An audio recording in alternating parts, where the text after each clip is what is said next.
எப்படி நம்ம ஹெல்த்தை பார்த்துக்கிறது? நம்ம எப்படி ஹெல்தியா இருக்கிறதுன்னு கேக்குறியா? 4 விஷயம் ஃபாலோ பண்ணும். என்னெல்லாம்? EARN, ஏர்ன் யுவர் ஹெல்த்னு சொல்லலாம். அதை E for exercise. Very good. Daily காலையில எக்ஸசைஸ் பண்ணணும். ஏர்லி மார்னிங் பண்ணணும். ஆக்சிஜன் லெவல் ரொம்ப நல்லா இருக்கும். அப்போ நம்ம எக்ஸசைஸ் பண்ணனா நம்ம உடம்புல இருக்கிற டாக்ஸின்ஸ் எல்லாம் வெளியில போயிடும். ஆக்சிஜன் நிறைய இன்ஹேல் பண்ணுவோமா, உடம்புல இருக்கிற டாக்ஸின்ஸ் எல்லாம் வெளியில போயிடும். ஸோ நம்ம உடம்பு ரொம்ப ஹெல்தியா இருக்கும். ஏன் அது லேட்டா வாக்கிங் போகக்கூடாது அப்படின்னா, ஓசோன் எல்லாம் ஓப்பன் ஆயிரும், வெஹிக்கிள்ஸ் எல்லாம் வர ஆரம்பிச்சிரும். அதுக்கப்புறம் பொல்யூட்டட் ஏர் தான் இருக்கும், பியூர் ஆக்சிஜன் கிடைக்காது. பியூர் ஆக்சிஜன் தானே நல்லது.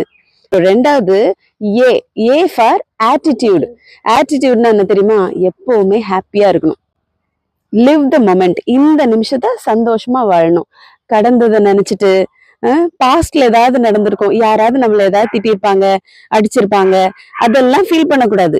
நம்ம இப்ப இந்த நிமிஷம் என்ன பண்ணணும் அப்படின்றத நினைச்சு வாழணும். இன்னொன்னு ஃபியூச்சரை நினைச்சு ஐயோ நாளைக்கு இதாயிடுமோ அந்த மாதிரிலாம் நினைக்க கூடாது.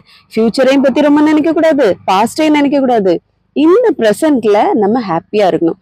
எப்பவுமே நம்ம ஃபேஸ்ல ஒரு சின்ன ஸ்மைல் இருக்கணும். புரியுதா? அது மாதிரி இன்னொரு விஷயம் சொல்றேன் கேளு. நம்ம எல்லார் உடம்புலயும் கேன்சர் செல்ஸ் இருக்கும். எதனால தெரியுமா?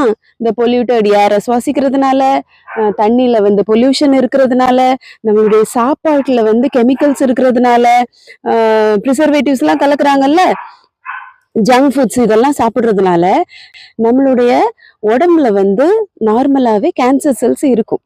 அந்த கேன்சர் செல்ஸை என்ன பண்ணும் அப்படின்னா, நம்மளுடைய ஆட்டிடியூட் நல்லா இல்லை அப்படின்னா, கோபம், அழுக, பொறாமை, வெறுப்பு, சோகம், வருத்தம், இதெல்லாம் பேட் ஃபீலிங்ஸ்னு சொல்றோம், நெகட்டிவ் ஃபீலிங்ஸ். இந்த நெகட்டிவ் ஃபீலிங்ஸ் பண்றதுனால நம்ம உடம்புல இருக்கக்கூடிய கார்டிசால் அப்படின்ற ஸ்ட்ரெஸ் ஹார்மோன் அதிகமா சுரக்கும். கார்டிசால் நமக்கு தேவைதான். எப்போ தேவை? நீ நடு ரோட்ல போயிட்டே இருக்க, திடீர்னு ஒரு நாய் துரத்துது, உனக்கு நல்ல ஒர்க் அவுட் பண்ணி கால்லாம் வலிக்குது, ஆனாலும் நாய் துரத்துதுன்னு ஓடுவே ஓட மாட்டியா? அதே மாதிரி எக்ஸாம்ல லாஸ்ட் 10 மினிட்ஸ் இருக்குது நமக்கு, சரியா? அந்த லாஸ்ட் 10 மினிட்ஸ்ல அப்போ ஒரு ஸ்பீட் வருமே, கடகடன்னு எழுதும். அதுக்கு கார்டிசால் தேவை. ஆனா வம்படிக்கு நீ ஃபீல் பண்ணிட்டு, கோவப்பட்டுட்டு, அவனை பழி வாங்காம விட மாட்டேன்னு சொல்லிட்டு வருத்தப்பட்டுட்டு, அந்த மாதிரி ஃபீலிங்ஸ், நெகட்டிவ் ஃபீலிங்ஸ் வச்சனா கார்டிசால் அதிகமாயிரும். உள்ள இருக்குல்ல ஒரு கேன்சர் செல்ஸ், அதை இது போய் ஆக்டிவேட் பண்ணிரும். செல்ஸ் என்ன பண்ணும்? பழைய செல்ஸ் சாகணும், புது செல்ஸ் உருவாகணும். கரெக்ட்? ஆனா நம்ம செல்ஸையும் ஒரு மாதிரி வயசான செல்ஸா ஆக்கிரும், ஓல்டு செல்ஸா மாத்திரும். சாகவும் செய்யாது, கேன்சர் செல்ஸையும் ஆக்டிவேட் பண்ணிரும். ஸோ கேன்சர் மாதிரி நோய்கள்லாம் நமக்கு ஈஸியா அட்டாக் ஆயிரும். அதனால்தான் always be happy, live the moment. ஒவ்வொரு நிமிஷமும் ஹாய் பாய் அப்படி ஜாலியா இருக்கணும், சரியா? அதுக்கு சில ட்ரைனிங்லாம் இருக்கு, அப்புறமா உனக்கு சொல்லி தருவேன். ஆட்டிடியூட் பார்த்துட்டோம், சரியா? ஏ ஃபார் ஆட்டிடியூட் என்னன்னு தெரிஞ்சிருச்சு. அடுத்து என்னது? R for rest. நைட் எத்தனை மணிக்கு தூங்குவீங்க? 11 மணிக்கு. That's very bad. என்ன நடந்தாலும் ஒரு 10-10:30க்கு தூங்க போயிடணும், சரியா? அப்படி தூங்குனீங்கன்னா தான், அதுவும் நீங்க சின்ன பசங்க 9:30க்கு தூங்கணும். ஏன் தெரியுமா? 9:30க்கு ஒரு கொட்டாவி வருமா, ஃபீல் பண்ணியிருக்கீங்களா? அது எதுக்காகனா, நம்ம உடம்புல ஸ்லீப்பிங் ஹார்மோன், மெலாட்டனின்ற ஸ்லீப்பிங் ஹார்மோன் சுரக்கும். அப்போ நம்ம தூங்குனா என்ன, சும்மா தூங்கிட்டு காலையில எந்திரிச்சிடலாம் அப்படின்னு நினைக்கிறீங்களா? தூங்குனா நம்ம உடம்புல என்ன நடக்குதுன்னு தெரியுமா? நம்ம பாடிக்கு ரெஸ்ட் கிடைக்குது. உனக்கு ஏதாவது அடிபட்டிருக்குதுன்னு வச்சுக்கோயேன், அந்த அடிபட்டது குணமாகும், சரியா? ரிப்பேரிங் ப்ராசஸ் நடக்கும். ஒரு வெட்டு காயம் இருந்தாலும் தூங்கி எந்திரிச்சா சரியாயிரும்னு சொல்லுவாங்களா? அப்போ அந்த 9:30க்கு மெலாட்டனின் ஹார்மோன்ஸ் இறக்கும்போது நீ என்ன பண்ணும்? தூங்க பெட்டுக்கு போயிடணும். நம்ம என்ன பண்ணுவோம்? அப்பதான் அப்படியே கொட்டாவி அப்படியே இக்னோர் பண்ணிட்டு என்ன பண்ணுவோம்? மொபைல் எடுக்கிறது, டிவி பாக்குறது. இந்த மாதிரி ப்ளூ ரேஸ் அப்படின்னு சொல்லுவாங்க. இந்த ப்ளூ லைட்ஸ்ல எல்லாம் இருந்து வர ரேஸ் நம்ம பிரெயின் நினைச்சுக்கும், ஐயோ நம்ம தூங்குறதுக்காக மெலாட்டனின் கொடுக்குறோம், ஆனா இவங்க தூங்காம இந்த லைட் எல்லாம் போட்டுட்டு இருக்காங்களே அப்படின்னு சொல்லி என்ன பண்ணும்? அது தூங்கக்கூடாது போல அப்படின்னு சொல்லி பிரெயின் ஒரு மாதிரி கொலாப்ஸ் ஆயிடும். அதுக்கு முடிவு எடுக்க தெரியாம ஆயிடும். அதனால தூங்க மாட்டோம். ரிப்பேரிங் ப்ராசஸ் கரெக்டா? ரிப்பேரிங் மட்டுமா நடக்குது? ரிப்பேர் பண்ணாதானே, சரி பண்ணாதானே அடுத்து growth நடக்கும். தூக்கத்துல தானே வளர்றீங்க நீங்க. ஏன் வளராம நிறைய பேர் ஷார்ட்டாவே இருக்காங்க அப்படின்னா, ஒழுங்கா தூக்கம் இல்லைனாலும் நம்மளுடைய பாடியில வந்து மசில் growth, ஹைட் எல்லாம் வந்து வராம இருக்கிறதுக்கு காரணமா இருக்குது. ஸோ 9:30 மெலாட்டனின் சுரக்கும் போது போய் படுத்துடணும். அடுத்த ஒரு பாயிண்ட், முக்கியமான பாயிண்ட், நியூட்ரிஷன். சாப்பாடு ரொம்ப முக்கியம். நம்ம வந்து குவான்டிட்டி அதிகமாக சாப்பிடக்கூடாது, குவாலிட்டியான ஃபுட்டு சாப்பிடணும்.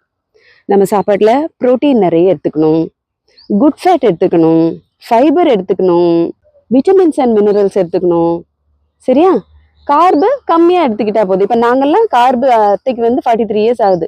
நான் வந்து கார்பு கம்மியாக எடுத்துக்கணும். கார்புனா ரைஸ் எல்லாம் சாப்பிட்றது, சப்பாத்தி, பூரி, இட்லி, தோசை, பொங்கல் எல்லாத்துலேயும் குட் ஃபேட் வந்து எடுத்துக்கிறது நல்லது. கார்பு வந்து கம்மி பண்ணிட்டு ப்ரோட்டீனை இப்போ நிறைய எடுத்துக்கணும். ப்ரோட்டீனை எடுத்துட்டு நம்ம என்ன பண்ணணும், நம்மளுடைய மசில் இருக்குல்ல, மசில் வளர்ந்தாதான், பில்டப் ஆச்சுனாதான் நம்மளுடைய போன் ஸ்ட்ராங்கா இருக்கும். போனை தாங்கி பிடிக்கிறது என்னது? மசில்ஸ் தானே போனை தாங்கி பிடிக்குது.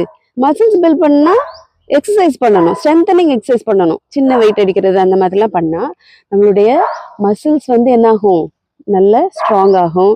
போனு வந்து அதே மாதிரி ஹெல்தியா இருக்கும். புரியுதா? அந்த சாப்பாடுல ரொம்ப முக்கியமா கவனிக்க வேண்டியது, லேட் நைட் டின்னர் வந்து சாப்பிடக்கூடாது. மிட் நைட் பிரியாணி, நைட்டு வெளில போய் ஏதாவது சாப்பிடக்கூடாது.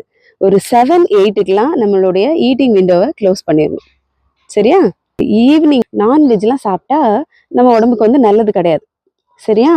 இன்னொன்று, நம்ம பேன்க்ரியாஸ் இருக்குல்ல, பேன்க்ரியாஸ்னா கணையம்னு சொல்லுவோம், அதுதான் இன்சுலினை கொடுக்கும். நம்ம சாப்பிட்ற சாப்பாடு வந்து குளுக்கோஸா மாறுது. பேன்க்ரியாஸ் வந்து இன்சுலினை கொடுக்கும்.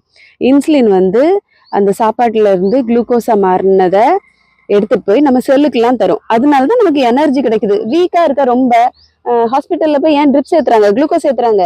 ஏன்? உனக்கு தெம்பு வேணும் தானே. நிறைய கார்பு நிறைய பேர் எடுத்துப்பாங்க. வெறும் ரைஸ் மட்டும், வெறும் இட்லி, சப்பாத்தி, பூரி இது மட்டுமே சாப்பிடுவாங்க.